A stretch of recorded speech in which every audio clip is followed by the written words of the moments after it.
أعوذ بالله من الشيطان الرجيم. بسم الله الرحمن الرحيم. يا أيها الذين آمنوا ادخلوا في السلم كافة ولا تتبعوا خطوات الشيطان إنه لكم عدو مبين. صدق الله العظيم وصدق رسوله النبي الحبيب الكريم ونحن على ذلك من الشاهدين والشاكرين والحمد لله رب العالمين. وقال تعالى في شان حبيبه ومحبوبه مخبرا وآمرا إن الله وملائكته يصلون على النبي يا أيها الذين آمنوا صلوا عليه وسلموا تسليما. اللهم صل على سيدنا مولانا محمد وعلى آل سيدنا مولانا محمد। এই পৃথিবী পড়ে থাকবে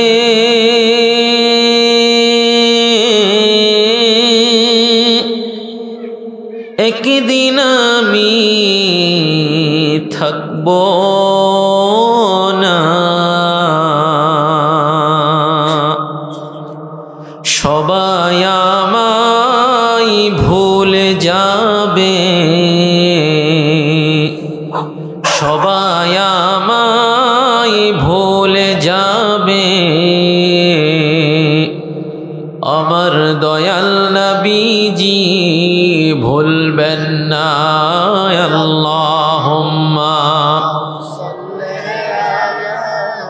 সাইয়্যিদিনা মাওলানা মুহাম্মদ ওয়া আলা আলি সাইয়্যিদিনা মাওলানা মুহাম্মদ। যদি পেতাম নবীর দেখা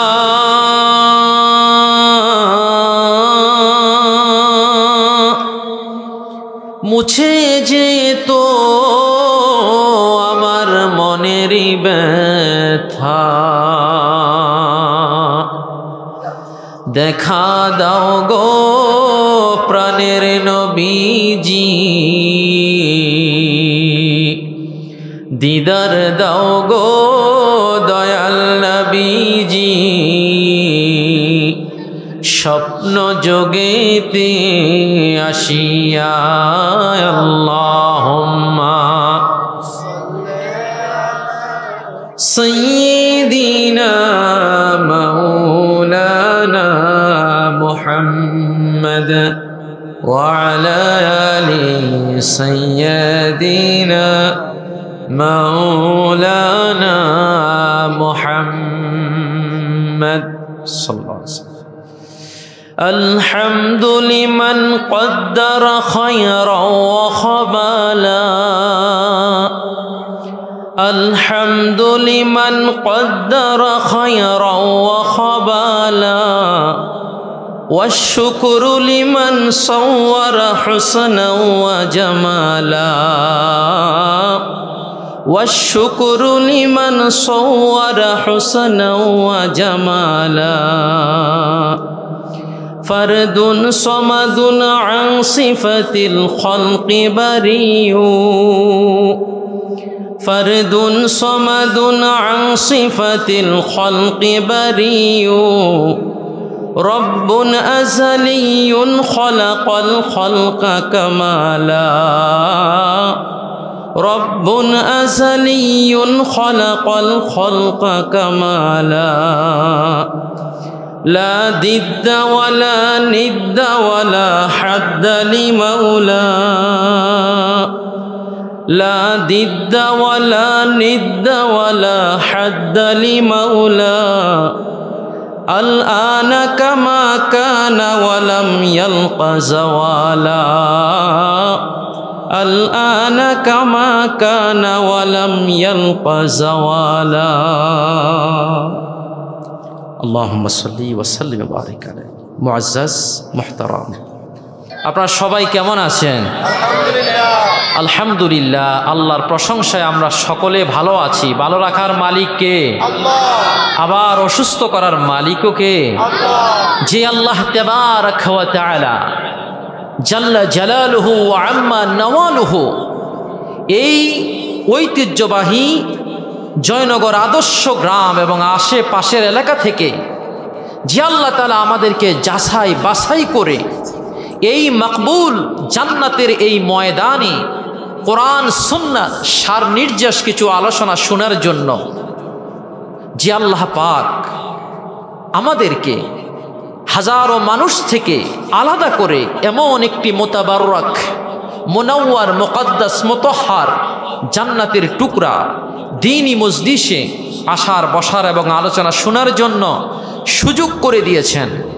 রাতের নিস্তব্ধতাকে ভঙ্গ করে প্রচণ্ড শীতকে উপেক্ষা করে আকাশ বাতাসকে প্রকম্পিত করে সিংহ গর্জনে যার শরীরে যতটুকু শক্তি আছে আল্লাহ এবং তার রাসূলের রাজি খুশির উদ্দেশ্যে একবার কালিমাতুশ শুকর আদায় করি বলি আলহামদুলিল্লাহ রব্বানা লাকাল হামদ حمدا كثيرا طيبا مباركا فيه يا ربي لك الحمد كما ينبغي لجلال وجهك وعظيم سلطانك প্রশংসা করলাম কার হাদিস শরীফে এসেছে এমন এক প্রশংসা যেই বাক্য মুখ থেকে উচ্চারণ করতে দেরি উম্মতি মুহাম্মদীর এই আল্লাহর প্রশংসামূলক শব্দগুলো মুখ থেকে বের হতে দেরি আল্লাহর ফেরেশতারা প্রতিযোগিতা শুরু করে দেয় কার আগে কে কত বেশি নেকি এই প্রশংসাকারী বান্দার জন্য লিখবে। জোরে বলেন না সুবহানাল্লাহ। মাহফিলে আসতে পেরে খুশি না বেজার? লক্ষ কোটি দুরুদ ও সালাম আল্লাহর সৃষ্টির প্রধান আকর্ষণ কুল কায়নাতের নবী আকাই তাজদারে মদিনা সরওয়ারে কায়না সৈয়দুল মুরসালিন শফিউল মুজনিবিন আফতাব নবুয়া শাহানশাহ রিসালা হুজুর আকরাম নূর মুজাসসাম সৈয়দুনা হাবিবুনা শফিউনা কুদওয়াতুনা মাওলানা মুহাম্মদ সাল্লাল্লাহু আলাইহি ওয়াসাল্লামের উপর যেই নবীজির উম্মত হওয়ার জন্য আল্লাহ পাক আমাদেরকে বিনা দরখাস্তে কবুল এবং মঞ্জুর করেছেন আমরা আরেকবার শুকরিয়া আদায় করি বলি আলহামদুলিল্লাহ। হাজরিন মাহফিলে আসতে পেরে খুশি না বেজার? খুশি। আমরা সকলে আজকে নিয়ত করে বসবো যে আমরা আজকে যতগুলো কথা শুনবো অন্তত পক্ষে আমাদের বাস্তবিক জীবনে আমরা যেন একটা কথারও অন্তত পক্ষে আমল করতে পারি এই নিয়তে আমরা আজকের মাহফিলের কথাগুলো শুনবো ইনশাআল্লাহ। যতক্ষণ আমরা শুনবো ততক্ষণ আমাদের আমল নামায় তালিবুল ইলমের সওয়াব লিপিবদ্ধ হয়ে যাবে বলি সুবহানাল্লাহ। আমরা আজকে আলোচনা শুনব পবিত্র কোরআনুল কারীমের সূরাতুল বাকারার 208 নম্বর আয়াতে কারিমা থেকে। আল্লাহ পাক বলছেন, ইয়া আইয়ুহাল্লাযীনা আমানু দুখুলু ফিস-সিলমি কাফা ওয়ালা তাত্তাবিউ খুতুওয়াতিশ শাইতান ইন্নাহু লাকুম আদুউম মুবিন। আল্লাহ বলছেন, ইয়া আইয়ুহাল্লাযীনা আমানু, হে ঈমানদারগণ, উদখুলু ফিস-সিলমি কাফা, তোমরা প্রবেশ করো ফিস-সিলমি আই ফিল ইসলামে, তা কাফাতান আই তাম্মাতান, পরিপূর্ণরূপে তোমরা ইসলামের মধ্যে প্রবেশ করো। ওয়ালা তাত্তাবিউ খুতুওয়াতিশ শাইতান, শয়তানের পদাঙ্ক অনুসরণ করিও না। ইন্নাহু লাকুম আদুউম মুবিন, কেননা শয়তান তোমাদের প্রকাশ্য দুশমন, শত্রু। আয়াতের অর্থ বুঝছেন তো? আমার সাথে কথা বলবেন। আয়াতের অর্থ বুঝছেন তো?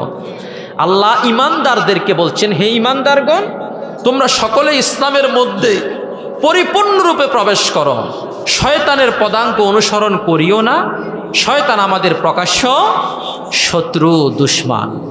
অর্থ বুঝে আসছে তো ইনশাআল্লাহ?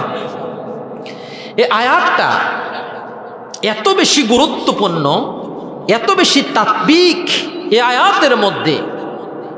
চিন্তা করে দেখেন, আল্লাহ ঈমানদার যারা, ঈমানদার কারা? আল্লাযীনা আমানু ওয়া কানু ইয়াত্তাকুন, যারা ঈমান আনে তারা কাকে ভয় করে? আল্লাহ ছাড়া তারা কাউকে ভয় করে না। ঈমানদারদের ঈমান মজবুত, শক্তিশালী, পৃথিবীর কোনো আতঙ্ক ভয় করে না, কোনো রক্তচক্ষুকে তারা ভয় পায় না। কথা বলেন ঠিক কিনা বলেন? ইন্নাল্লাযীনা ক্বালু রাব্বুনাল্লাহ সুম্মা ইসতাকামু তাতানাজ্জালু আলাইহিমুল মালায়েকা আল্লা তাখাফু ওয়া লা তাহসানু ওয়া আবশিরু বিল জান্নাতিল্লাতী কুনতুম তুআদুন। হাজরিন, ঈমানদারদেরকে লক্ষ্য করে আল্লাহ বলছেন, ইয়া আইয়ুহাল্লাযীনা আমানু, হে ঈমানদারগণ, উদখুলু ফিস-সিলমি কাফা, তোমরা ইসলামের মধ্যে পরিপূর্ণরূপে প্রবেশ করো। তাহলে যারা ঈমানদার তারা কি মুসলমান নয়? কথা বুঝছেন কি না? যারা ঈমানদার তারা কি মুসলমান নয়? অবশ্যই তারা মুসলমান। কিন্তু আল্লাহ ঈমানদারদেরকে লক্ষ্য করে বলছেন, হে ঈমানদারগণ, তোমরা ইসলামের মধ্যে পরিপূর্ণরূপে প্রবেশ করো। ওয়ালা তাত্তাবিউ খুতুওয়াতিশ শাইতান, তোমরা শয়তানের পদাঙ্ক অনুসরণ করিও না। ইন্নাহু লাকুম আদুউম মুবিন, নিশ্চয় শয়তান তোমাদের প্রকাশ্য দুশমন। শয়তান তোমাদের প্রকাশ্য দুশমন। এই আয়াতে কারিমা এমনি এমনি নাজিল হয় নাই। তাফসীর ইবনে আব্বাসের মধ্যে এই আয়াতে কারিমার শানে নুজুল সম্পর্কে বলা হচ্ছে। প্রখ্যাত মুফাসসির ইমাম মুজাহিদ এবং ইকরামা রাহিমাহুল্লাহু তাআলা আনহু তারা বলেছেন যে আন্নাহা নাযালাত ফি নাফারিম মিম্মান আসলামা মিনাল ইয়াহুদ। এই আয়াতে কারিমা একদল ইহুদি, যারা ইহুদি ধর্মে ছিল কিন্তু নবীর আদর্শে আদর্শিত হয়ে ইসলাম ধর্ম গ্রহণ করেছে। সুবহানাল্লাহ কন্যা। ওগাইরিহিম কা আব্দুল্লাহ ইবনে সালাম, যেমন আব্দুল্লাহ ইবনে সালাম ও আসাদ ইবনে উবাইদ ও সালাবা, এই ধরনের কয়েকজন ইহুদি যারা ইহুদি ধর্ম ত্যাগ করে আমার নবীর হাতে হাত রেখে ইসলাম ধর্ম গ্রহণ করেছিল। সুবহানাল্লাহ কন্যা। ইস্তাজানু রাসূলুল্লাহ সাল্লাল্লাহু আলাইহি ওয়াসাল্লাম ফি আন ইয়াসবিতু ওয়া আন ইয়াকুমু বিত-তাওরাতি লাইলান। এই লোকগুলো যারা নবীর হাতে হাত রেখে ইহুদি ধর্ম ত্যাগ করে ইসলাম ধর্ম গ্রহণ করেছে, তারা কি করত? নবীর কাছে একদিন তারা অনুমতি চাইলেন, নবী আপনি আমাদেরকে অনুমতি দেন যে আমরা তো ইসলামের সকল বিধিবিধান মেনে চলি, কিন্তু রাতের বেলায় আমরা যদি সুযোগ পাই, আমরা আমাদের যে নবীকে আগে অনুসরণ করতাম মুসা নবী, সেই নবীর উপর নাজিলকৃত তাওরাত কিতাব, আমরা রাতের বেলা একটু তাওরাত কিতাব তেলাওয়াত করব। কথা কি বুঝতেছেন কিনা? আল্লাহর নাজিলকৃত কিতাব, বড় কিতাব কয়টি? 4টি, তাওরাত, জাবুর, ইনজিল, কোরআন। মুসা নবীর উপর নাজিল হয়েছিল তাওরাত কিতাব। মুসা নবীর অনুসারীরা হলো ইয়াহুদি। তোই আব্দুল্লাহ ইবনে সালাম উনারা দিনের বেলা ইসলামের সকল বিধিবিধান মানত। নবীর কাছে একদিন অনুমতি চাইলেন, নবীজি আপনি যদি অনুমতি দেন রাতের বেলায় আমরা মুসা নবীর উপর নাজিলকৃত তাওরাত কিতাবটা একটু তেলাওয়াত করব। ভালো কাজ না খারাপ কাজ? বোঝেন নাই মনে আমার কথা। তাওরাত কার নাজিলকৃত কিতাব? কথা বলেন না, কার? দুনিয়ার কোন মানুষের তন্ত্র মন্ত্রের কিতাব নয়, এটা আল্লাহর নাজিলকৃত কিতাব। এখন আল্লাহর নাজিলকৃত তাওরাত কিতাবটা তিলাওয়াত কি ভালো কাজ না খারাপ কাজ? ভালো কাজ। কিন্তু আল্লাহ তাআলার কাছে এই কথাটি পছন্দ হয় নাই। আল্লাহ রাব্বুল আলামিন জিবরিলকে পাঠিয়ে দিয়ে আল্লাহ রাব্বুল আলামিন আমার নবীকে জানিয়ে দিলেন যে কোরআন আমি আপনার উপর নাজিল করেছি। এই কোরআনকে বাদ দিয়ে যারা তাওরাত কিতাব, কোরআনকে অনুসরণ করার পাশাপাশি তাওরাত কিতাবকে যারা মূল্যায়ন করতে চায়, অথচ কোরআন নাজিল হওয়ার সাথে সাথে পূর্ববর্তী সকল কিতাবের বিধিবিধান এবং তেলাওয়াত এটা মানসুখ হয়ে গেছে, বাতিল হয়ে গেছে, একমাত্র বাকি আছে আল্লাহর কোরআন। কথা বলেন ঠিক কিনা বলেন? কোরআন বাকি আছে, কিয়ামত পর্যন্ত আল্লাহর কোরআন থাকবে। এই কোরআন তেলাওয়াতের পাশাপাশি যারা তাওরাতকে মহব্বত করে, তাওরাত কিতাব তেলাওয়াত করার জন্য অনুমতি চাইল, তাদেরকে ধমক দিয়া আল্লাহ তাআলা এই আয়াতে কারিমা নাজিল করেছেন। বলি সুবহানাল্লাহ। প্রখ্যাত মুফাসসির আল্লামা ফখরুদ্দিন রাজি রাহিমাহুল্লাহ তাআলা আনহু তার লিখিত এই পৃথিবীর জমিনের মধ্যে সবচেয়ে বড় তাফসীরের কিতাব তাফসীরে মাফাতিহুল গায়ব, এই তাফসীরে মাফাতিহুল গায়বের মধ্যে তিনি বর্ণনা করেছেন ইন্না হাযিহিল আয়াত নাযালাত মিনাল মুসলিমিন ওয়াল মুমিনিন।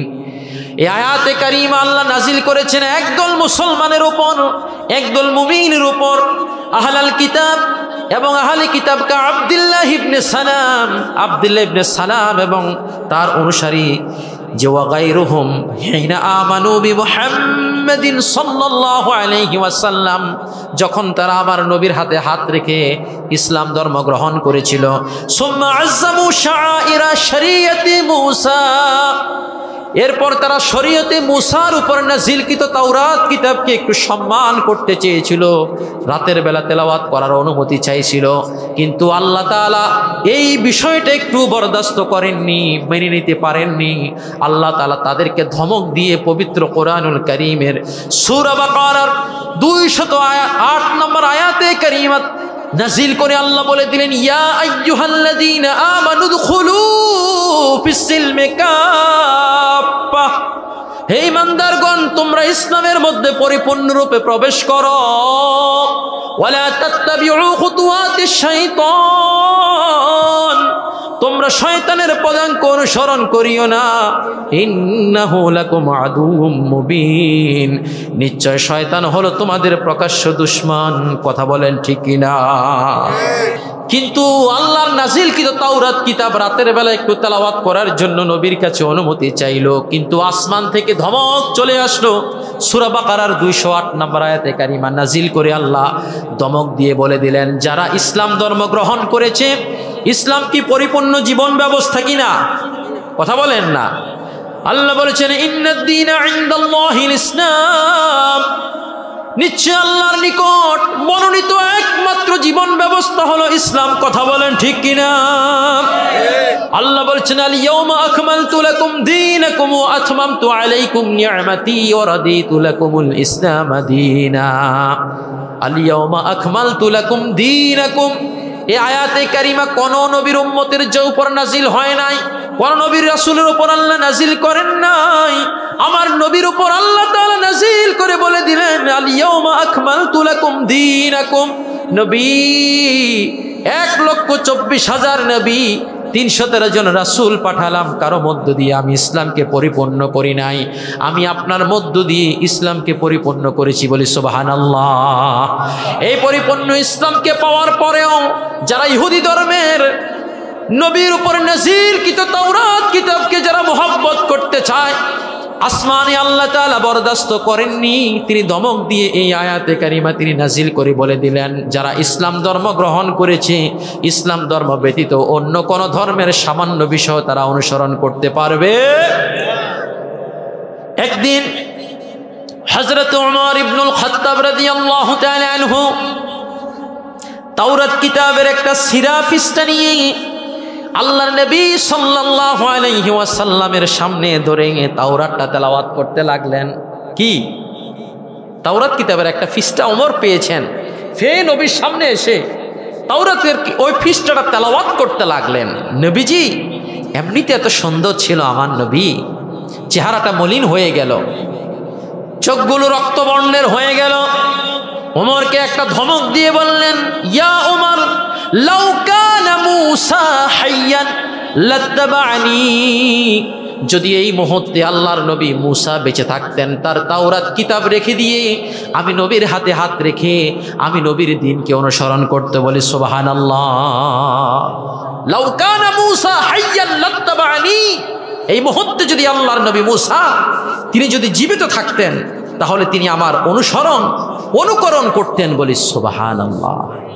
আল্লাহ তাআলা তাহলে আমাদেরকে মুমিনদেরকে আদেশ দিয়ে বলেছেন, হে ঈমানদারগণ, তোমরা ইসলামের মধ্যে পরিপূর্ণরূপে প্রবেশ করো। আমরা আসলে ইসলামের মধ্যে পরিপূর্ণ প্রবেশ করছি নি? কথা বলেন না। পরিপূর্ণ খাঁটি মুসলমান নি আমরা? হ্যাঁ, তারা তাওরাত কিতাব আল্লাহর নাজিলকৃত একটা কিতাব রাতের বেলা তেলাওয়াত করতে চাইতো, কিন্তু আল্লাহ কি বরদাস্ত করতে পেরেছেন? ইসলাম কি আমরা জেনে নিই। ইসলাম মানে কি? ইসলাম মানে আল ইনকিয়াদ ওয়াল খুদু, আনুগত করা, আল ইস্তিসলাম বিআওয়ামিরিল্লাহ, আল্লাহর সকল আদেশ এবং নিষেধের সামনে নিজের মস্তককে অবনত করার নাম ইসলাম। সুবহানাল্লাহ। কোন না তাসদীক বিল জিনান, ইকরার বিল লিসান, তাসদীক বিল জিনান, আমল বিল আরকানের নাম হলো ইসলাম। আল্লাহু আকবার বলেন। ইকরার বিল লিসান, মুখ দিয়ে আমি স্বীকার করব আমি মুসলমান। তাসদীক বিল জিনান, হৃদয় দিয়ে বিশ্বাস করব আমি মুসলমান। ও আমল বিল আরকান, বাস্তবিক জীবনে আমল করে, নামাজ পড়ে, রোজা রেখে, হজ করে, যাকাত দিয়ে, সত্য কথা বলে, পর্দা করে, হালাল উপার্জন করে আমি নিজেকে দেখিয়ে দিব আমলে আমি একজন মুসলমান। কথা বলেন ঠিক কিনা বলেন? এজন্য ঈমানের সংজ্ঞা বলা হয়েছে ইকরার বিল লিসান, জবান দিয়ে স্বীকার করা আমি মুসলমান। তাসদীক বিল জিনান, অন্তর দিয়ে বিশ্বাস করা আমি মুসলমান। ও আমল বিল আরকান, বাস্তবিক জীবনে আমল করে প্রমাণ করে দেওয়া আমি একজন খাঁটি মুসলমান। বলি সুবহানাল্লাহ। কিন্তু বাস্তবিক জীবনে এসে আমাদের যে অবস্থা, আমরা এমন এক মুসলমান হয়ে গেছি যাদের বিষয়ে একজন উর্দু কবি তিনি আমাদেরকে বলেছেন, মসজিদে মে যাকো नमाज पढ़ो, होटल पे जाओ शराब पियो, ताकि रहमान भी राजी रहो, शैतान भी नाराज रहो। আজকে আমাদের মুসলমানের অবস্থা এমন হয়ে গেছে যে মসজিদ মে যাকো নামাজ পড়ো, মসজিদে আজান হলে মসজিদে গিয়ে তুমি নামাজ পড়ো, আবার একই ব্যক্তি হোটেল মে যাও শরাব পিও, আবার তোমার মতো ব্যক্তি তুমি আবার হোটেলের মধ্যে যাইয়া মদ পান করতেছো, নারীর সাথে মজা করতেছো। কথা কোন ঠিক কিনা? তাকে রহমান বি রাজি রহো, তুমি মনে করতেছ মসজিদে গেলে রহমান আমার উপর রাজি থাকবেন, আবার শয়তান বি নারাজ রাহো, এবং শয়তানকেও তুমি নারাজ রাখতেছ না। শয়তানকেও খুশি রাখতে চাইতেছো, আল্লাহকেও খুশি রাখতে চাইতেছো। তুমি আসলে কি সত্যিকারী মুসলমান নেই? আরে কথা বলেন, মুসলমান কিনা? তুমি সত্যিকারী মুসলমান না তুমি সত্যিকারী একজন মুনাফিক। কথা বলেন ঠিক কিনা? বিখ্যাত কবি গালিব তার কবিতার ভাষায় বলেছেন, দু রঙ্গি ছোড় দো এক রং হো যা, সারাফা মুমপান ইয়াসং হো যা। মুসলমানের রং কয়টা? কথা বলেন, মুসলমানের রং কয়টা? আল্লাহ বলেছেন সিবগাতাল্লাহ ওয়া মান আহসানু মিনাল্লাহি সিবগা, তোমরা আল্লাহর রঙে রঙিন হয়ে যাও। আর আল্লাহর রং থেকে উত্তম আর কোন রং থাকতে পারে? আল্লাহর রং থেকে উত্তম আর কোন রং হতে পারে না, বলি সুবহানাল্লাহ। কোরআনের মজলিসে বসে কোরআনের আলোচনা শুনছেন, এটা আল্লাহর রং। মাথায় টুপি পরেছেন, এটা আল্লাহর রং। মুখের মধ্যে দাড়ি রেখেছেন, আল্লাহর রং। গায়ে পাঞ্জাবি পরেছেন, এটা আল্লাহর রং। আজান হয় আল্লাহর রং, আজান হলে মসজিদে চলে গিয়ে নামাজ পড়ে, এটা আল্লাহর রং। কথা বলেন ঠিক কিনা? আল্লাহ বলছেন তোমরা আল্লাহর রঙে রঙিন হয়ে যাও। আর বলো আল্লাহর রং থেকে উত্তম কোন রং হতে পারে? আল্লাহ আমাদেরকে প্রশ্ন করছেন যে আমার বিধিবিধান থেকে উত্তম কোন বিধিবিধান হতে পারে? ও আমার বান্দারা, তোমাদের জন্য যত সুন্দর জীবন যাপনের জন্য যত বিধিবিধান দরকার আমি আল্লাহ সব কিছু তোমাদেরকে দিয়ে দিয়েছি, বলি সুবহানাল্লাহ। কবি বলছেন দু রঙ্গি ছোড় দো, দুই রং ছেড়ে দাও, এক রং হো যা, এক রঙে রঙিন হয়ে যাও। সারাপা মুমপান ইয়াসাং হো যা, হয়তো তোমরা পাথরের মতো শক্ত হয়ে কাফের হয়ে যাও, অথবা মোমের মতো গলে একেবারে পরিপূর্ণ মুসলমান হয়ে যাও, বলি সুবহানাল্লাহ। যে কখনো ইসলামের কথা বলবে, আবার সেই মুসলমান হয়ে ধর্ম নিরপেক্ষতার কথা বলবে, নাস্তিক বেঈমানদের পক্ষ নিয়ে ইসলাম মুসলমানদের ক্ষতি করবে, এটি কখনো ইসলাম এবং মুসলমানের আদর্শ হতে পারে না। কথা বলেন ঠিক কিনা বলেন? এটি রামদাসদের আদর্শ, এটি নাস্তিকদের আদর্শ। নাস্তিকদের সাথে ইসলাম এবং মুসলমানের কোনো সম্পর্ক নেই। কথা বলেন ঠিক কিনা বলেন? মুসলমান কখনো দুই রং ধারণ করতে পারে না। কখনো তুমি মসজিদে গিয়ে নামাজ পড়বে, আবার তুমি এই ব্যক্তি মাদকের ব্যবসা করবে, এটি মুসলমানের রং হতে পারে না, এটি কাট্টা মুনাফিক। কথা বলেন ঠিক কিনা বলেন? তুমি হলে, আমি বলবো তুমি সত্যিকারী মুসলমান নয়, তুমি হলে সত্যিকারী একজন ধর্ম ব্যবসায়ী। কথা বলেন ঠিক কিনা বলেন? মুসলমান ধর্ম ব্যবসায়ী হতে পারে না। মুসলমান ধর্ম বিরু হয়ে থাকে, তাকওয়াবান হয়ে থাকে, আল্লাহর ভয়ে যার চোখ থেকে গড়িয়ে গড়িয়ে পানি পড়ে, তারা মুসলমান। কথা বলেন ঠিক কিনা বলেন? আজ আল্লাহ আমাদেরকে পরিপূর্ণ জীবন ব্যবস্থা হিসাবে ইসলাম দান করেছেন। আমাদের একজন শ্রেষ্ঠ রাসূল আল্লাহ দিয়েছেন। এ রাসূল এমন কোনো বিধিবিধান নাই আমাদের জন্য তিনি বর্ণনা করে যান নাই। সুবহানাল্লাহ বলেন। সে রাসূলের আদর্শকে বাদ দিয়ে আজকে আমরা মুসলমান হয়েও কাফের মুশরিক, আজকে আমরা তাগুত নাস্তিকদের তন্ত্র মন্ত্র আদর্শকে অনুসরণ করে আজকে আমাদের ঈমানকে বিসর্জন দিচ্ছি। কথা বলেন ঠিক কিনা বলেন? আজকে আমরা দেখতে পাচ্ছি এই দেশের 18 কোটি মুসলমানকে নিয়ে আমাদের পার্শ্ববর্তী রাষ্ট্র তারা ছিলিমিলি খেলছে। কথা বলেন ঠিক কিনা বলেন? আমাদের আগরতলা, আমাদের দূতাবাসে এই বাংলাদেশের লক্ষ লক্ষ মুক্তিযোদ্ধাদের রক্তে রঞ্জিত আমাদের জাতীয় পতাকাকে নামিয়ে তারা আগুন দিয়েছে। আমরা বলবো শুধু জাতীয় পতাকা নয়, এদেশের 18 কোটি মানুষের বুকের মধ্যে আগুন দিয়েছে। কথা বলেন ঠিক কিনা বলেন?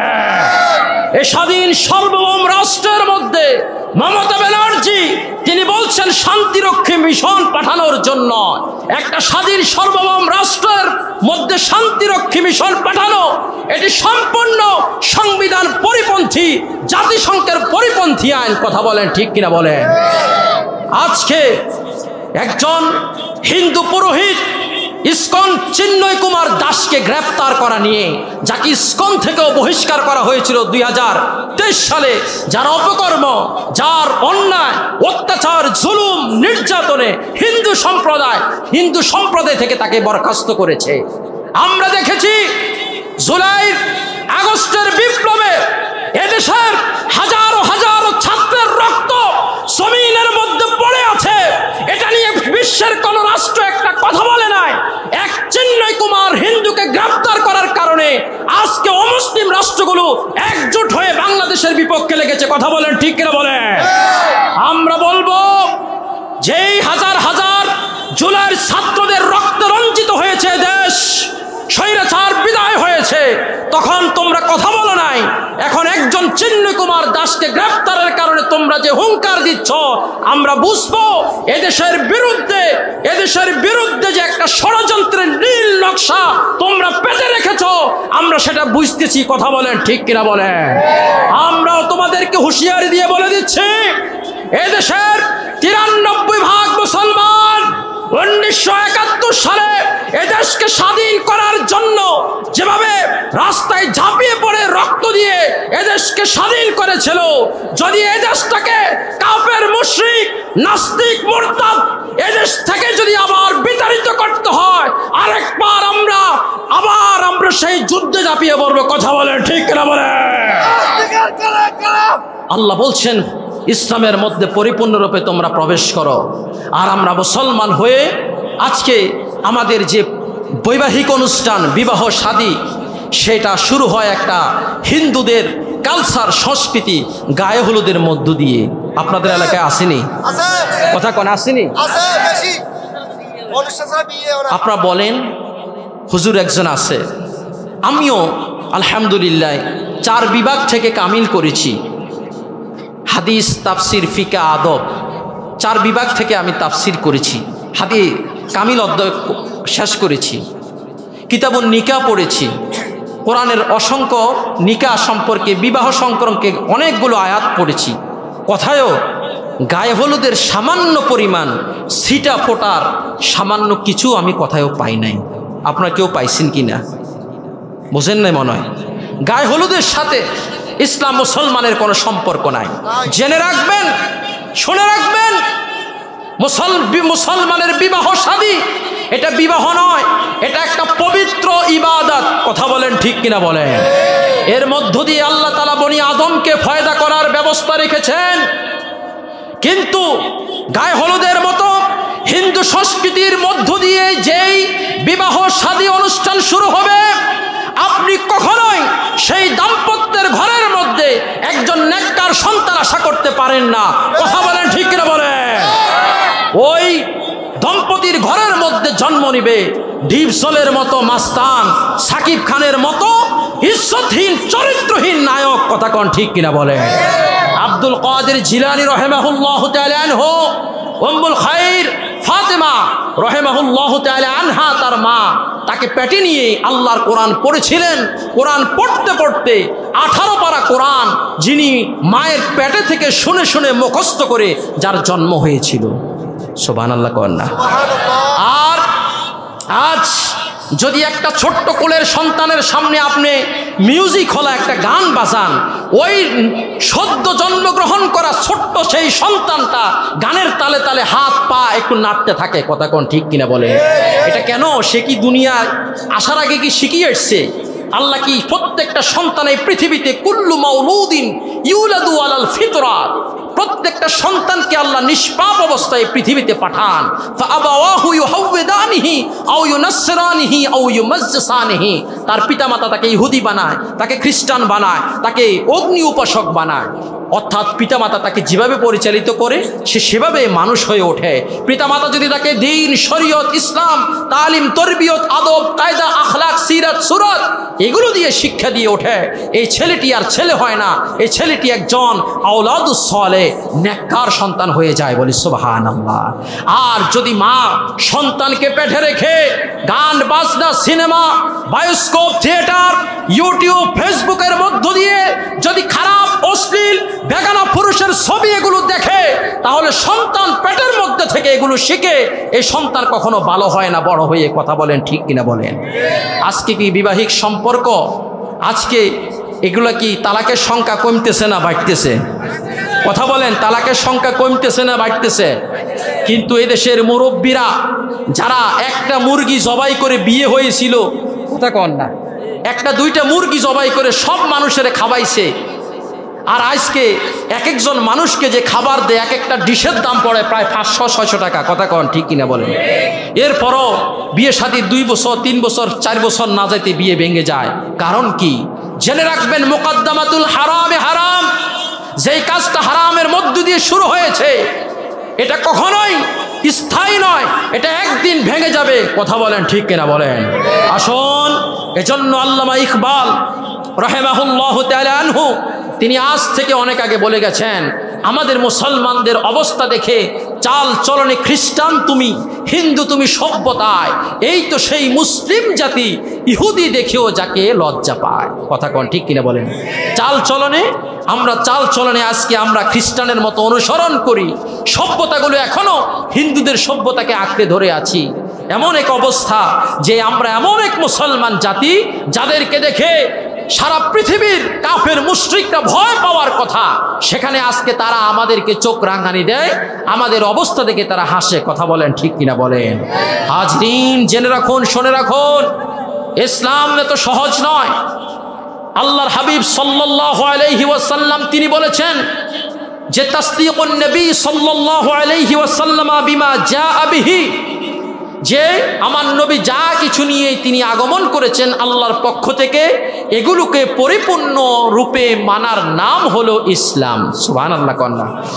হাদিসে জিবরিলের মধ্যে ওমর ইবনুল খাত্তাব রাদিয়াল্লাহু তাআলা আনহু তিনি বলেন, আমার নবীজি মসজিদে নববীতে বসা, জিবরিল আলাইহিস সালাতু ওয়াস সালাম তিনি নবীর কাছে আগমন করলেন। ফাআসনাদা রুকবাতাইহি ইলা রুকবাতাই, আল্লাহর নবীর হাঁটুর সাথে হাঁটু রাখাইয়া তিনি জিবরিল বসলেন, নবীজির উরুর উপর তার 2 হাত রাখলেন।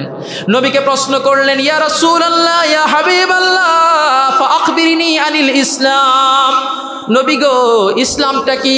আপনি আমাকে ইসলামের সংজ্ঞাটা একটু ব্যাখ্যা করে জানান। নবীজি বলে দিলেন যে আল ইসলামু আন তাশহাদা আল্লাহ ইলাহা ইল্লাল্লাহ, ইসলাম হলো এই সাক্ষী দেওয়া আল্লাহ ছাড়া কোনো মাবুদ নাই। 2 নম্বরে হলো আন্না মুহাম্মাদুর রাসূলুল্লাহ, মুহাম্মদ সাল্লাল্লাহু আলাইহি ওয়াসাল্লাম হলেন আল্লাহর রাসূল।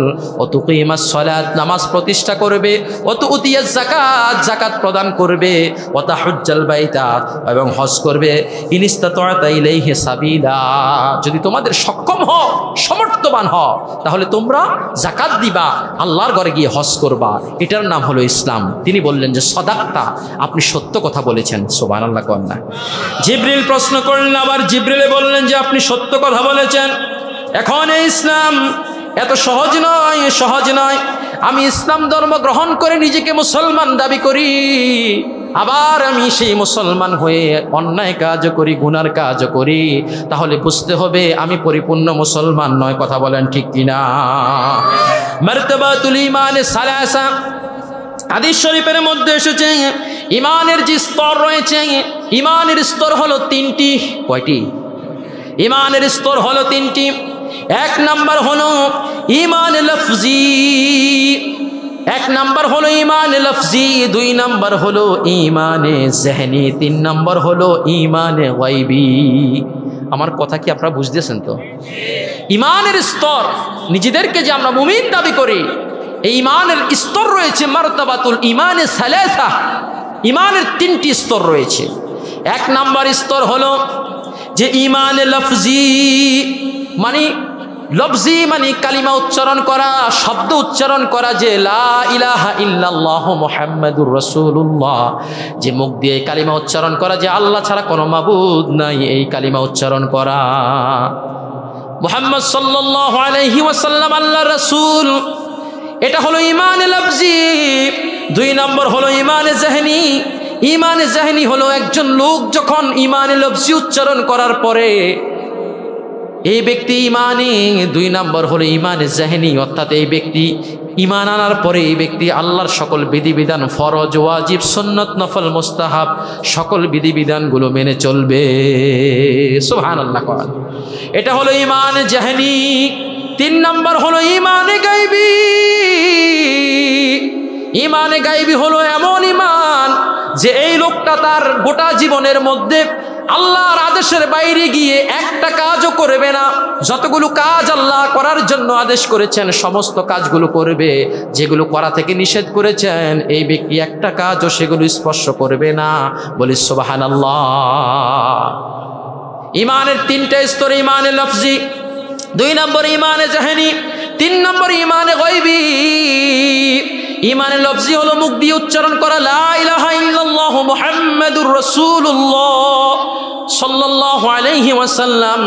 ইমানে জাহেনি হলো আল্লাহ আমাদের উপর যে ফরজ করেছেন, মুকাদ্দারাতুম মিনাল্লাহ, 5 ওয়াক্ত নামাজ ফরজ করেছেন কে? পড়া লাগবে কিনা? কথা কন না। ফজরের নামাজ মনে হয় পড়ন লাগবে না। ইমাম সাহেব আসেন নি? ইমাম সাহেব সবাই আসেন তো মসজিদে ফজরের সময়? দেখছেন নি এবার কথা কমে গেছে।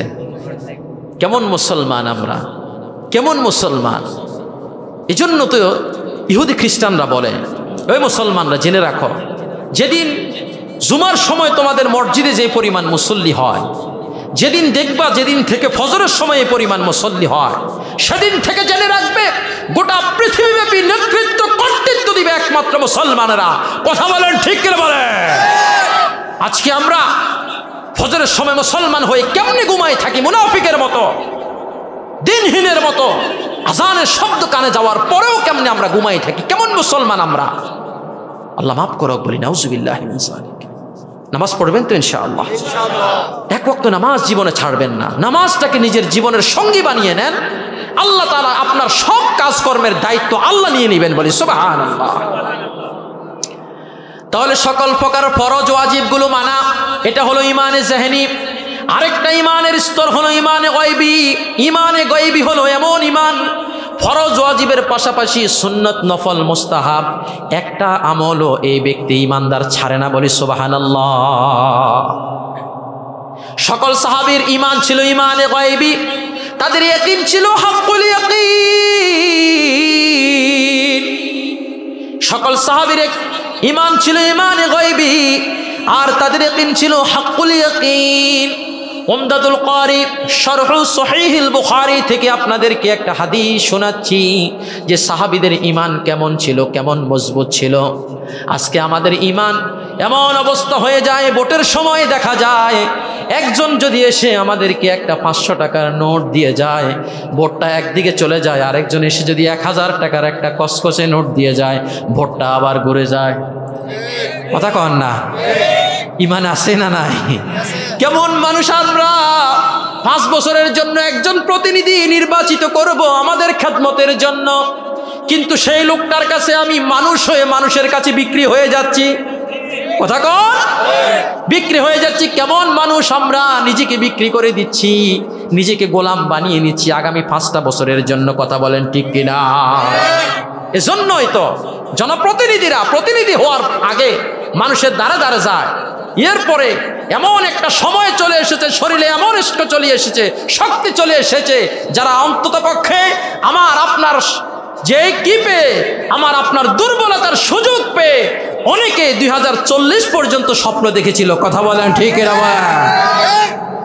এবং এমন একটা অবস্থা, স্বৈরাচারের অবস্থা সৃষ্টি হয়ে গিয়েছিল যে কোনো মানুষের কাছে যাওয়ার দরকার নাই, শুধু প্রধানমন্ত্রী এবং আমাদের প্রাইম মিনিস্টার এবং মন্ত্রীরা যদি তাকে নমিনেশন দিয়ে দেয়, এটাই যথেষ্ট হয়ে যায়। কথা কোন ঠিক কিনা বলে? জেনে রাখো, শুনে রাখো, যে আইএমএফ এর থেকে 4 কোটি বিলিয়ন লোন নেওয়ার কারণে 89 টাকার অকটেন হয়ে গেছে 135 টাকা। কথা বলেন? 89 টাকার অকটেন 135 টাকা। 70, 75, 80 টাকার ডিজেল হয়ে গেছে 125 টাকা। বিদ্যুৎ বিল 4.5 টাকা থেকে চলে গেছে 5 টাকা, 6 টাকা, 60 টাকা পর্যন্ত। কথা কোন ঠিক কিনা বলেন? এদিকে কারেন্টের বিল, ওদিকে গ্যাস বিল, তেলের দাম বৃদ্ধি পাওয়ার কারণে অটোমেটিক সকল দ্রব্যমূল্যের দাম বৃদ্ধি পেয়ে গেছে। কথা বলেন ঠিক কিনা বলেন? আমরা দেখেছি এদেশে মাত্র 4 কোটি বিলিয়ন 4 বিলিয়ন ডলার $4 বিলিয়ন ঋণ করার জন্য এদেশের মানুষের উপর রক্ত চোষার মতো ব্যবহার করে প্রত্যেকটা জিনিসের দাম ঊর্ধ্বগতি হয়ে গেছে, মানুষের ক্রয় ক্ষমতার বাইরে গেছে। মধ্যবিত্ত এবং গরিব মানুষদেররা আজকে নীরবে কাঁদতেছে। কথা বলেন ঠিক কিনা বলেন? কিন্তু আমরা কয় বিলিয়ন? $4 বিলিয়ন। বলেন না কয় বিলিয়ন? $4 বিলিয়ন। কিন্তু এখন সরকার পতনের পর হিসাব নিকাশ করে দেখা যাচ্ছে যে সরকার যারা ক্ষমতায় ছিল তারা প্রতি বছর $16 বিলিয়ন করে পৃথিবীর বিভিন্ন দেশে পাচার করেছে। কথা বলেন? রাষ্ট্র পরিবর্তন হওয়ার পরে যদি একটা মানুষ যদি এই রাষ্ট্রে না থাকে, পালিয়ে যায়, তাহলে বুঝতে হবে তার মধ্যে কি আসলে সত্যিকারই দেশপ্রেম আছে। কথা বলেন, দেশপ্রেম আছে? বাঁচলো এদেশে থাকবো, মরলে এদেশে থাকবো। কথা বলেন ঠিক কিনা বলেন? এদেশকে ভালোবাসি। এই লোকগুলো যদি টাকাগুলো পাচার না করে এদেশে তারা ইন্ডাস্ট্রি করত, এদেশের খাটাতো টাকাগুলা এদেশের হাজারো লক্ষ মানুষের কর্মসংস্থান হতো, এদেশটা আজকে দেউলিয়া হয়ে যেত না। কথা বলেন ঠিক কিনা বলেন? জেনে রাখুন, শুনে রাখুন, আল্লাহ রাসূল বলেছে ইন্নাল মুফলিসা ফিনা মাল্লা দিরহাম ওয়ালা মাতা। কাল কিয়ামতের ময়দানে আমরা দেখব, হাসরের ময়দানে এদেশের 18 কোটি মানুষের যে টাকাগুলো লুট কেড়ে নেওয়ার কারণে হাসরের ময়দানে তারা নিঃস্ব অসহায়ের মতো দাঁড়িয়ে থাকবে। কথা বলেন ঠিক কিনা বলেন? জীবনে যতদিন বেঁচে থাকবো হালাল উপার্জন করব, জীবনে যতদিন বেঁচে থাকবো হালাল খাদ্য খাবো। একটা হারাম খাদ্য, একটা হারাম পয়সা আমরা যেন উপার্জন না করি। আল্লাহর কাছে সব সময় দোয়া করবেন। রাজি আছি তো ইনশাআল্লাহ? হাদিস শরীফের মধ্যে রাসূল বলেছেন, আমার একজন উম্মত যদি 1 লোকমা হারাম খাদ্য খায়, আল্লাহ তাআলা তার 40 দিনের কোনো আমল তিনি কবুল করবেন না, এবং 40 দিনের আমল আল্লাহ তার আমলনামা থেকে কেটে দেন। খুশি হয়েছেন মনে হয়? সুবহানাল্লাহ, নাউজুবিল্লাহ একটা কইবেন না? জোরে কন না নাউজুবিল্লাহ। কয় লোকমা ভাত খাইবার সময় কয় লোকমা খান কোনোদিন গণছেন কেউ? ফেরেশতারা গণেনি।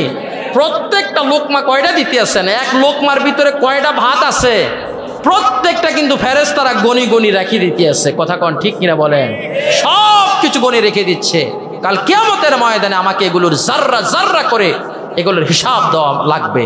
কথা বলেন ঠিক কিনা বলেন? হাজরিন, দেশের পক্ষে আমরা ভালোবাসি, দেশকে মহব্বত করি, দেশকে ভালোবাসতে শিখুন। এদেশের মানুষের জন্য কিছু করব আমরা। রাজি আছি তো ইনশাআল্লাহ? আল্লাহ রাসূল বলেছেন খায়রুন নাস মান ইয়ানফাউন নাস। সর্বোত্তম মানুষ সে যে মানুষের উপকার করে, কল্যাণ করে। কথা বলেন ঠিক কিনা বলেন? উমদাতুল কারি শরহ সহিহুল বুখারীর মধ্যে এসেছে যে আল্লাহর হাবিব সাল্লাল্লাহু আলাইহি ওয়াসাল্লামের মক্কি জীবনে, হিজরতের পূর্ব জীবনে যে সমস্ত সাহাবায়ে কেরাম সবচেয়ে বেশি নির্যাতনের শিকার হয়েছিলেন, তাদের মধ্যে ছিলেন 4 জন সবচেয়ে বেশি জুলুমের শিকার হয়েছিলেন। একজন ছিলেন হযরত বেলাল ইবনে রবাহ রাদিয়াল্লাহু তাআলা আনহু। 2 নম্বর ছিল আম্মারের পরিবার সুমাইয়া রাদিয়াল্লাহু তাআলা আনহু, আম্মার রাদিয়াল্লাহু তাআলা আনহু এবং হযরত ইয়াসার। এই 4 জন তারা সবচেয়ে বেশি নির্যাতনের শিকার হয়েছিলেন। কথা বলেন ঠিক কিনা? হাদিস সাক্ষী আম্মার ইবনে ইয়াসার রাদিয়াল্লাহু তাআলা আনহু, তিনি ছিলেন 16-17 বছরের একজন যুবক। আছেন নাকি 16-17 বছরের? আছেন? 16-17 বছরের একজন যুবক তিনি ছিলেন। এই 16-17 বছরের যুবক যিনি নবীজির হাতে হাত রেখে কালিমা পড়ে মুসলমান হওয়ার কারণে আবু জাহাল তার উপর নির্যাতন শুরু করে দিল, নিপীড়ন শুরু করে দিল।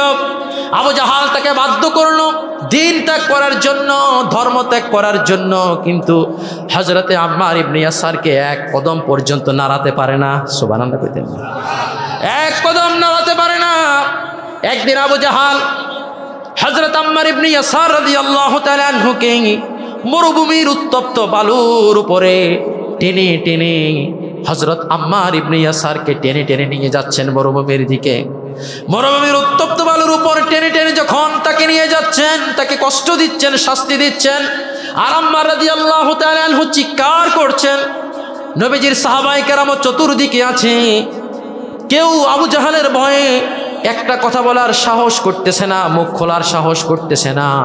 এবার আবু জাহাল আম্মার ইবনে ইয়াসারকে দাঁড় করাইয়া আবু জাহাল বলল যে তুমি মুহাম্মদের ধর্মকে ত্যাগ করো, বাপ দাদার ধর্মকে গ্রহণ করো।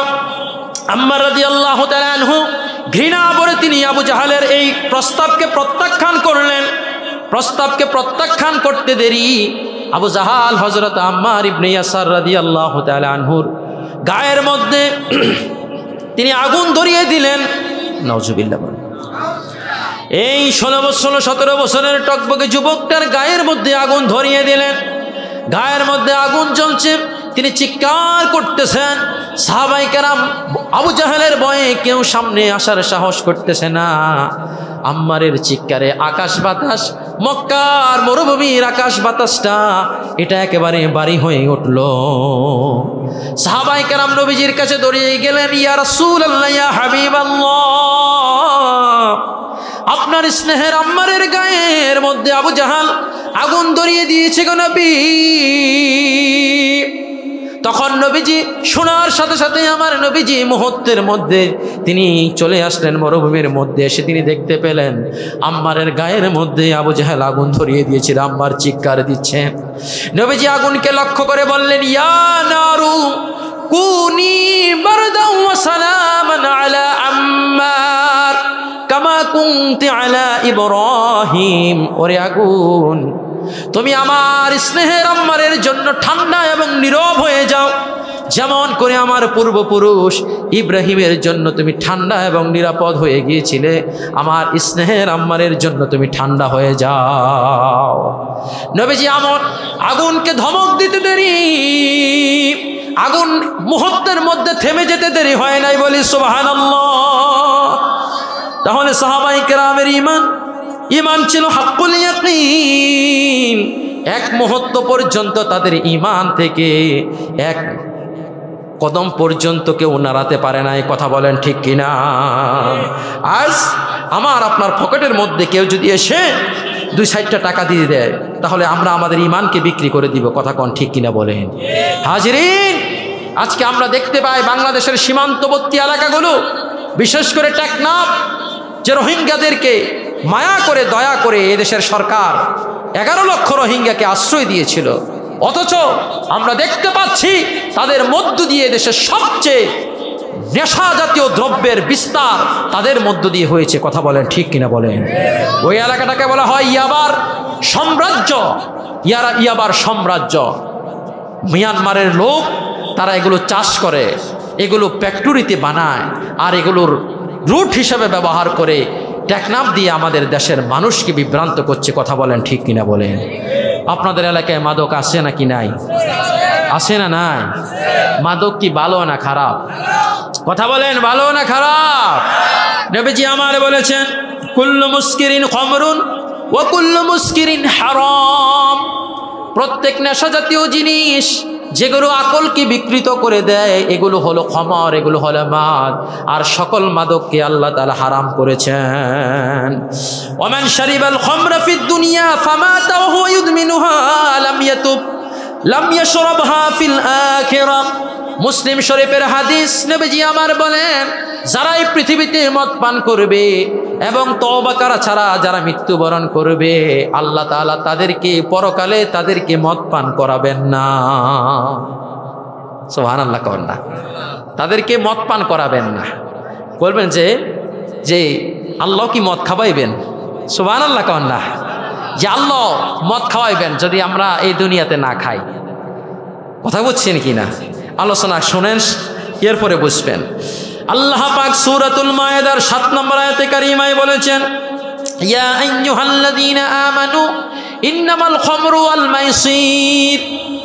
আল্লাহ বলে দিলেন নিশ্চয় মদ, ওয়াল মাইসির মানে জুয়া, এবং বললেন ওয়াল আনসাব ওয়াল আজলাম রিজসুম মিন আমালিশ শাইতান। আনসাব, আজলাম। আনসাব মানে মূর্তি, আজলাম মানে তীর নিক্ষেপের মধ্যে ভাগ্য পরীক্ষা করা। এগুলো সবগুলো হলো কার কার্যক্রম? শয়তানের কার্যক্রম। ফাস্তানিবুহু, তোমরা সকলে এগুলো থেকে বিরত থাকো। আদেশ কার? কথা বলেন, আদেশ কার?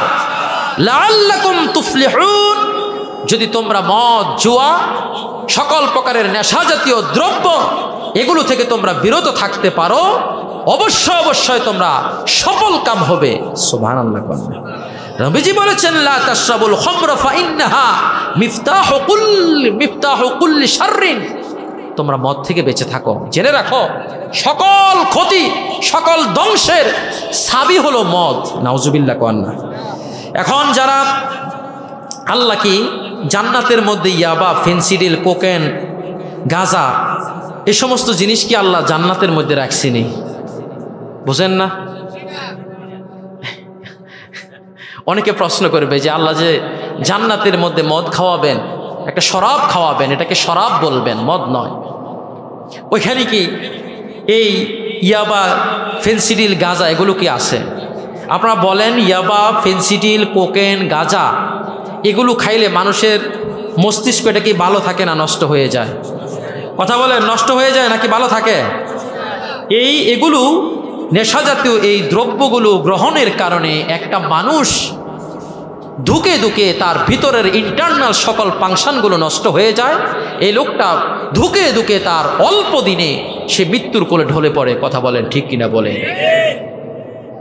এগুলো মানুষকে পঙ্গু করে দেয়, এগুলো মানুষের মানসিক এবং শারীরিক দুইটার উপর এমন খারাপ প্রভাব ফেলে যার কারণে মানুষ এই দুনিয়ার জীবনটা তার জন্য বেতৃষ্ণা হয়ে যায়।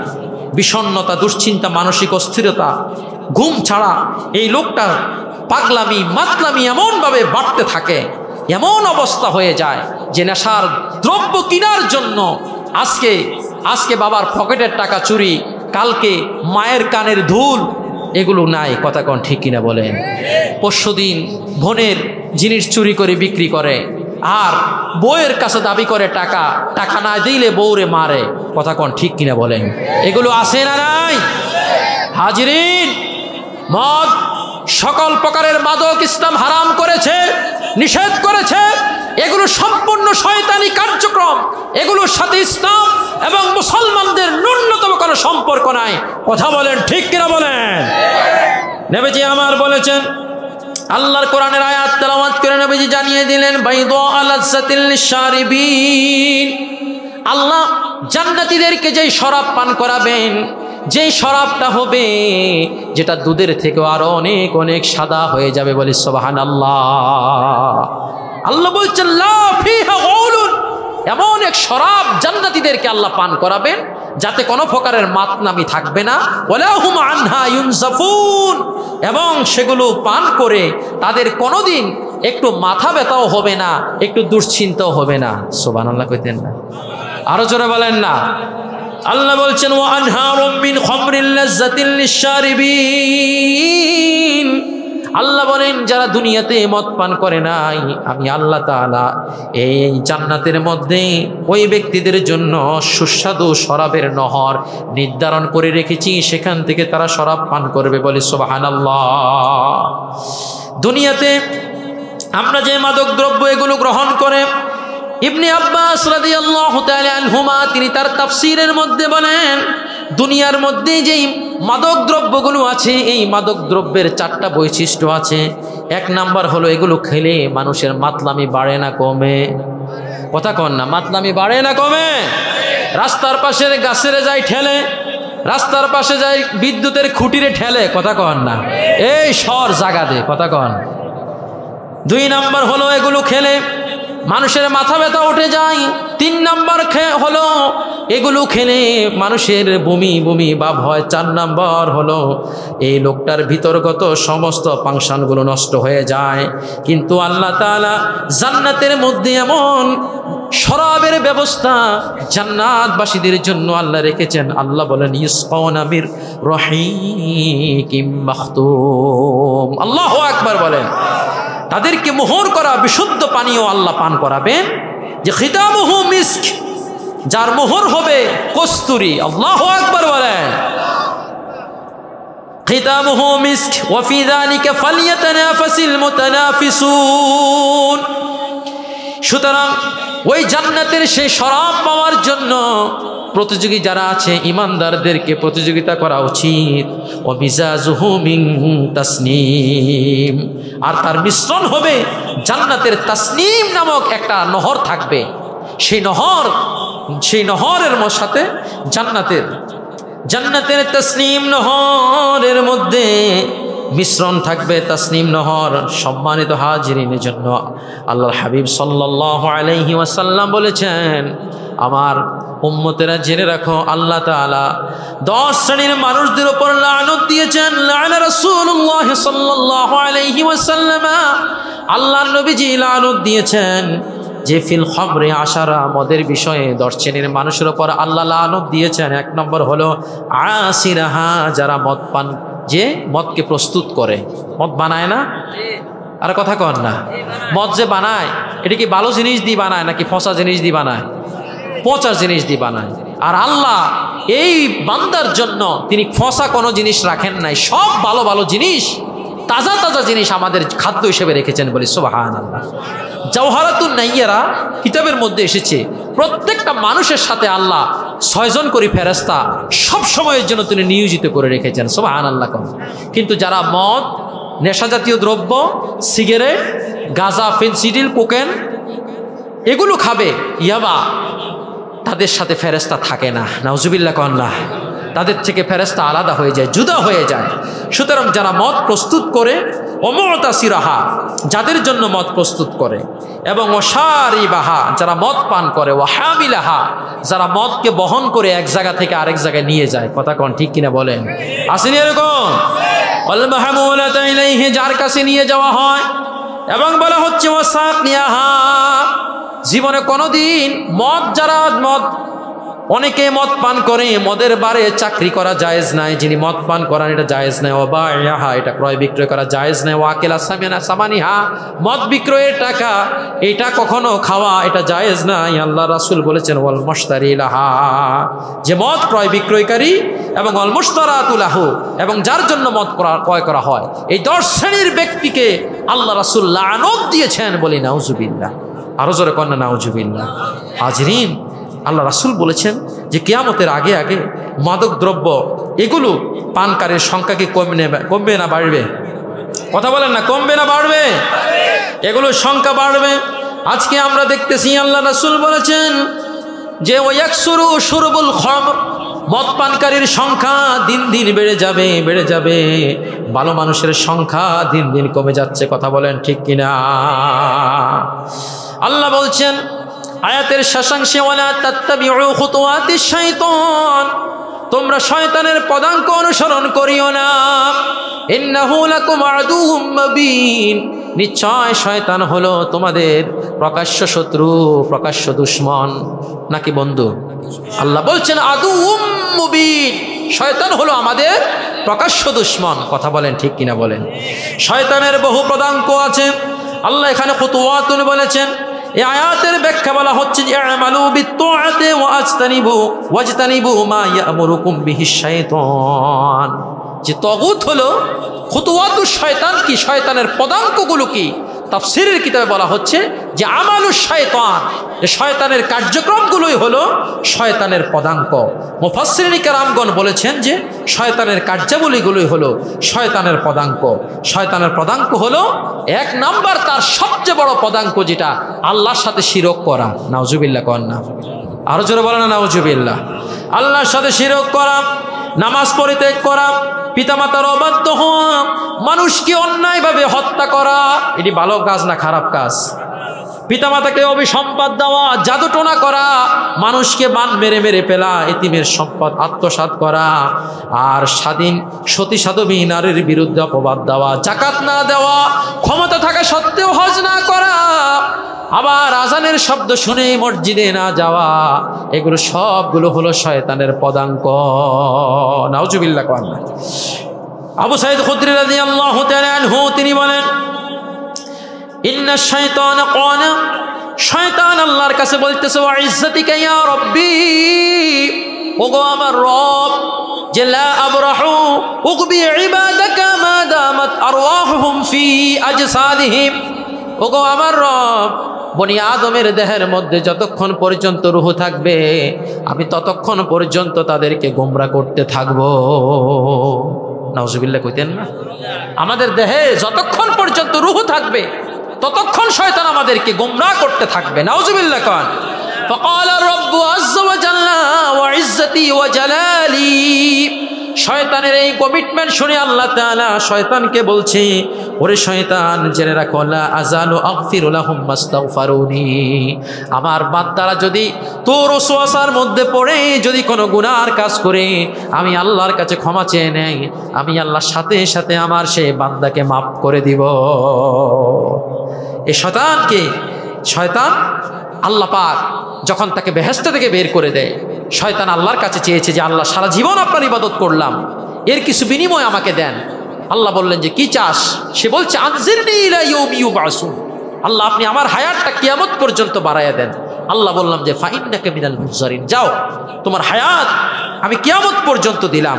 সে বলছে যখন কিয়ামত পর্যন্ত হায়াত পাইছে সে বলছে যে ক্বালা ফাবিমা আগওয়াইতানি লাআকুদান্না লাহুম সিরাতাকাল মুস্তাকিম। জেনে রাখেন আল্লাহ যেহেতু কিয়ামত পর্যন্ত হায়াত দিছেন, হায়াত পাইয়া আপনার বান্দাদেরকে আমি কিয়ামত পর্যন্ত সঠিক পথ থেকে ইসলামের পথ থেকে আমি তাদেরকে গোমরাহ করতে থাকবো। বলি নাউজুবিল্লাহ, আরো জোরে কোন নাউজুবিল্লাহ। এই শয়তান সে আল্লাহর কাছে বাড়ি চাইলো, বাড়ি। আল্লাহ বলে দিলেন হাম্মাম খানা। মুসলমানের মানুষের বাথরুমগুলো হলো তোর ঘর। শয়তানের ঘর কোনটা?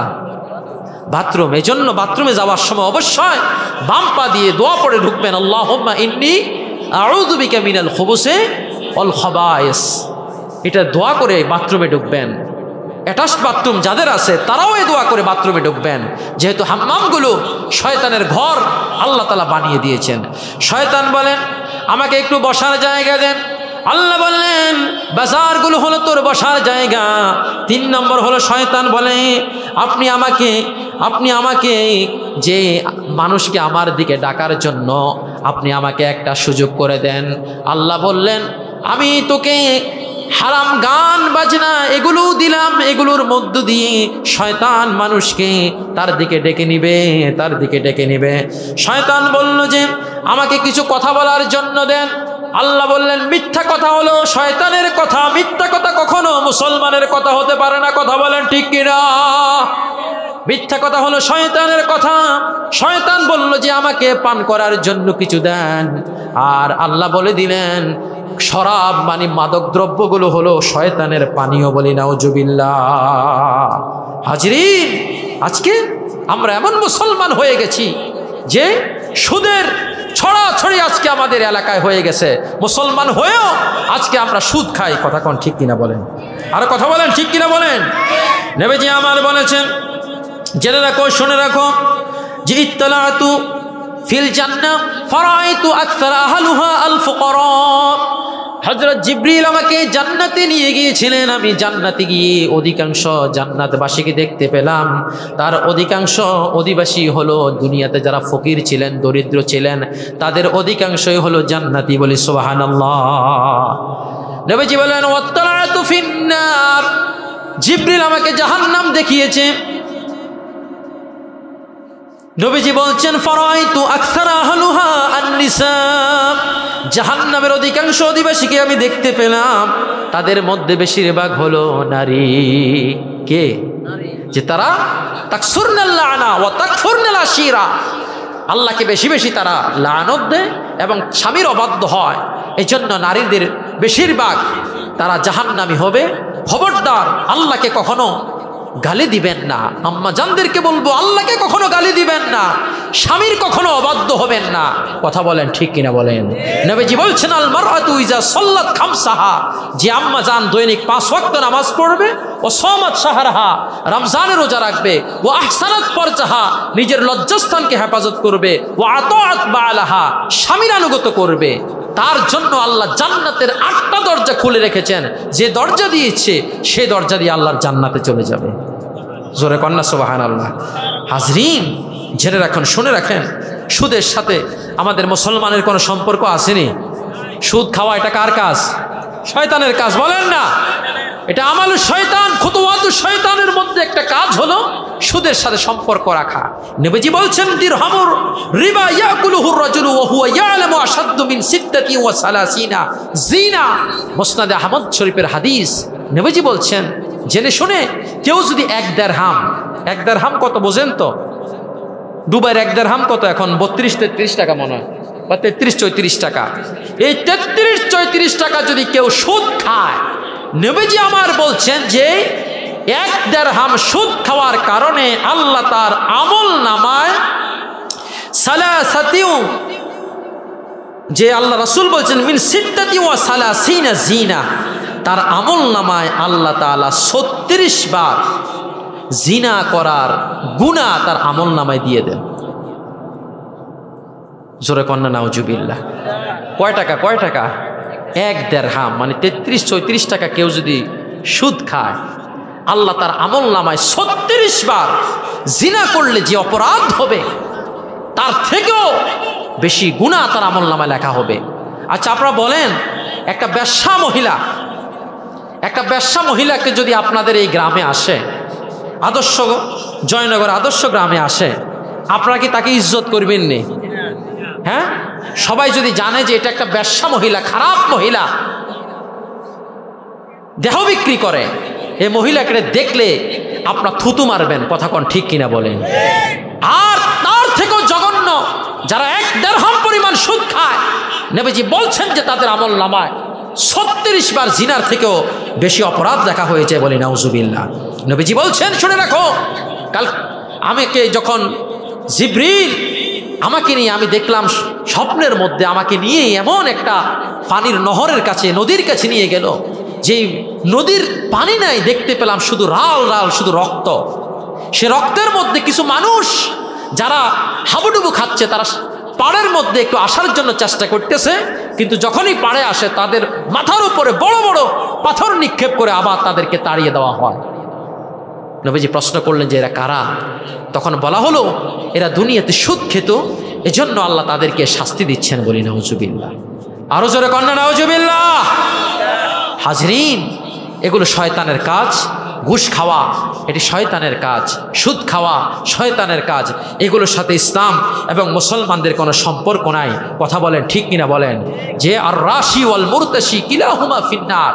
নবীজি বলেছেন যে রাশি, সুদ যিনি দেন, ওয়াল মুরতাশি, এবং যিনি সুদ খান, কিলাহুমা ফিন্নার, উভয়ের জন্য আল্লাহ রাসূল একটাই সিদ্ধান্ত দিয়ে গেছেন, তারা কোথায় যাবে? জাহান্নামে যাবে। তাহলে আল্লাহ বলেছেন, হে ঈমানদারগণ, তোমরা ইসলামে পরিপূর্ণরূপে প্রবেশ করো, শয়তানের পদাঙ্ক অনুসরণ করিও না। শয়তান আমাদের প্রকাশ্য দুশ্মন। যতদিন বেঁচে থাকবো, আল্লাহ যতদিন হায়াত আমাদেরকে রাখে, আমরা ইসলামের অনুসরণ করব। রাজি আছি তো ইনশাআল্লাহ? 5 ওয়াক্ত নামাজ জামাতে পড়ার জন্য চেষ্টা করবো ইনশাআল্লাহ। আম্মা জানদের বিষয়ে বলছি, আপনারা, রাসূল বলেছে আমার যে মহিলা উম্মাত আজানের সাথে সাথে ওযু ইস্তেনজা করে নামাজে দাঁড়াই যাবে, ওই মহিলা ঘরে নামাজ পড়লেও আল্লাহ তার আমল নামা জামাতে সওয়াব দিয়ে দিবেন। সুবহানাল্লাহ কন্যা। এই জন্য নামাজ পড়বো 5 ওয়াক্ত, আমরা নামাজ পড়বো, সত্য কথা বলবো, হালাল উপার্জন করব, মাদক দ্রব্যের সাথে আমরা কোনো সম্পর্ক রাখবো না। রাজি আছি তো ইনশাআল্লাহ? সম্মানিত হাজরিন, সুদ ঘুষ এগুলোর সাথে কোনো সম্পর্ক রাখবো না। এগুলো সবগুলো হলো আমালু শয়তান, শয়তানের কার্যক্রম। আমরা মুসলমান, শয়তান আমাদের দুশ্মন, বন্ধু নয়, সুতরাং তার সাথে আমরা কোনো সম্পর্ক রাখবো না। আল্লাহ আমাদেরকে তৌফিক দান করুক, বলি আমিন। হাজরিন, আলহামদুলিল্লাহ, আমি এসে আপনাদের নতুন মসজিদে নামাজ পড়ার সুযোগ হয়েছে। আমাদের বিশ্রামের জন্য এখানে জায়গা করেছে। আপনাদের এই প্রত্যন্ত এলাকায় এত সুন্দর করে, এত বড় করে একটা মসজিদ আপনারা বানাচ্ছেন, সবাই আলহামদুলিল্লাহ বলেন না? আর একটু জোরে বলেন না আলহামদুলিল্লাহ। জেনে রাখবেন, শুনে রাখবেন, এই পৃথিবীতে যতগুলো মসজিদ আছে, আমরা যত মসজিদে যাইয়া জীবনে একবার হলো সেজদা দিয়েছি, এই মসজিদগুলো কিন্তু কাল কিয়ামতের ময়দানে আমাদের নাজাতের জন্য আল্লাহর কাছে সুপারিশ করবে। আর একটু জোরে বলেন না? নবীজি আমার বলেছেন, মান বানা লিল্লাহি মাসজিদান বানাল্লাহু লাহু বাইতান ফিল জান্নাহ। যে ব্যক্তি আল্লাহর জন্য একটা মসজিদ বানাবে, আল্লাহ তাআলা তার জন্য জান্নাতের মধ্যে একটা ঘর বানায়া রাখবেন। বলি সুবহানাল্লাহ। সাহাবায়ে কেরাম নবীজির কাছে আরজ করলো, ইয়া রাসূলুল্লাহ, ইয়া হাবিবাল্লাহ, আমাদের মধ্যে আপনি জানেন বেশিরভাগে তো গরিব সাহাবী, আমাদের পক্ষে তো একটা মসজিদ বানানো সম্ভব নয় গো নবী, আমরা কি বিশাল সওয়াবের অধিকারী হতে পারবো না? নবীজি বলে দিলেন, সাহাবীরা তোমরা শুনে রাখো, তোমাদের মধ্যে কেউ যদি মসজিদ নির্মাণে একটা পাখির বাসা সমপরিমাণ, অর্থাৎ এক মুঠ বালু কিংবা একটা ইট কিংবা এই পরিমাণ সামান্য পরিমাণও যদি মসজিদ নির্মাণের কাজে শরীক হও, তোমার জন্য আল্লাহ জান্নাতে একটা ঘর বানায়া রাখবে। কাল কিয়ামতের আগে ইসরাফিল যখন সিংহায় ফুৎকার দিবেন, ইসরাফিলের সিংহার ফুৎকারের সাথে সাথে পৃথিবীটা মিসমার হয়ে যাবে।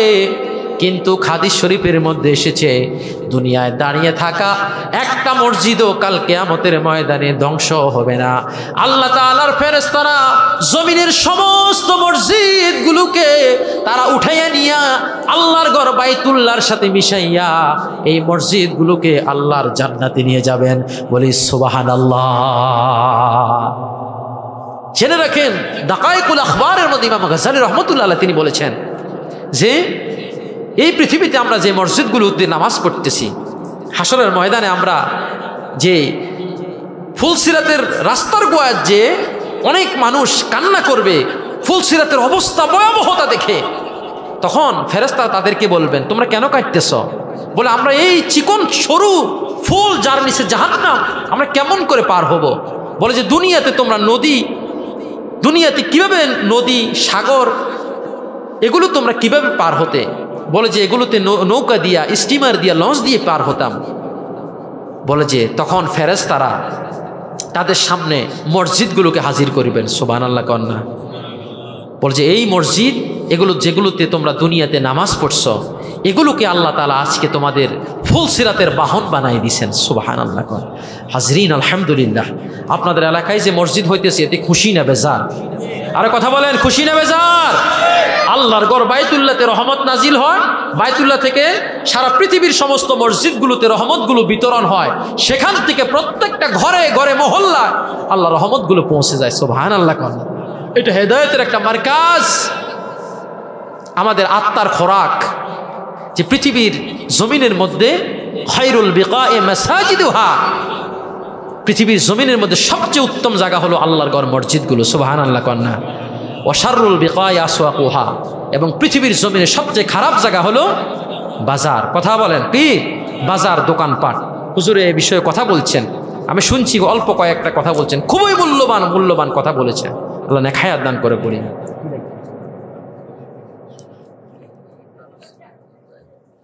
আলহামদুলিল্লাহ, আপনারা মাহফিলের আয়োজন করার পরে আমারে বলল যে অর্ধেক তারা ইটের গাঁথনি করে ফেলেছে। আলহামদুলিল্লাহ বলেন না, মসজিদের জন্য কিছু ইট লাগবে।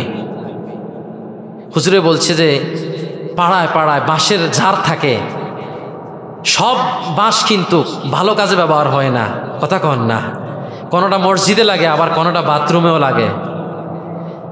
আসেননি এমন কেউ যে আমি মসজিদের জন্য 1000, 2000, 5000 ইট এই মসজিদ নির্মাণের কাজে আমি দিব।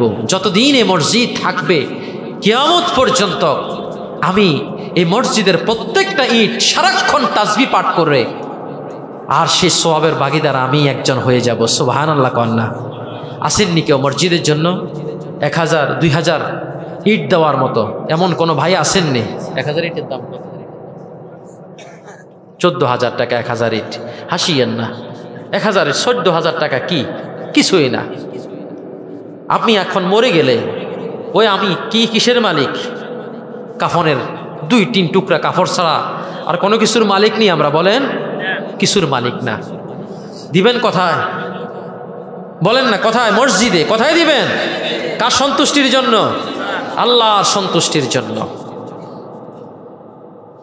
আল্লাহর সন্তুষ্টির জন্য আল্লাহর ঘরের মধ্যে টাকা দান করবেন, আল্লাহ আপনার টাকাগুলো এভাবে হেফাজত করে দিবে। সুবহানাল্লাহ কন্যা।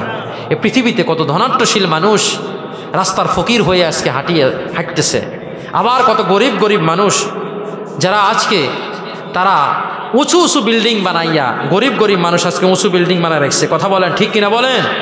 হাজরিন, এমন কে আছেন যে আল্লাহর ঘর এই জয়নগর, আদর্শ জয়নগর গ্রামের মসজিদটা নির্মাণের জন্য 1000 ইট দিবেন? আমার এখানে কত মুরব্বী বাবারা আছেন, যুবক ভাইয়েরা আছেন, প্রবাসী ভাইয়েরা আছেন, এমন কে আছেন যে এই জয়নগরের এত সুন্দর মসজিদটা নির্মাণের জন্য 1000 ইট দিবেন? কে আছেন? আমি আপনার জন্য খাস করে দোয়া করব। আম্মা জান যারা বাড়িতে আছেন, আপনারাও কাগজের মধ্যে লিখে পাঠান। এই মহান কাজে, দুনিয়ার জমিনের মধ্যে মসজিদ নির্মাণ, এর থেকে উত্তম কাজ কি হতে পারে? এ মহান কাজে শরীক হতে পারা, এটা বিশাল বরকতের বিষয়, বিশাল রহমতের বিষয় যে আল্লাহ আমার একটা টাকা আল্লাহর ঘরের জন্য কবুল করেছে। সুবহানাল্লাহ কন না? আসেননি? কেউ আসেননি? প্রবাসী ভাইয়েরা আছেন, ব্যবসায়ী ভাইয়েরা আছেন, গ্রামবাসী আছেন। 1000 ইট দেওয়ার মতো একজন ভাই দাঁড়ায় যান যে হুজুর আমি 1000 ইট এই মসজিদটা নির্মাণের জন্য দান করবো ইনশাআল্লাহ।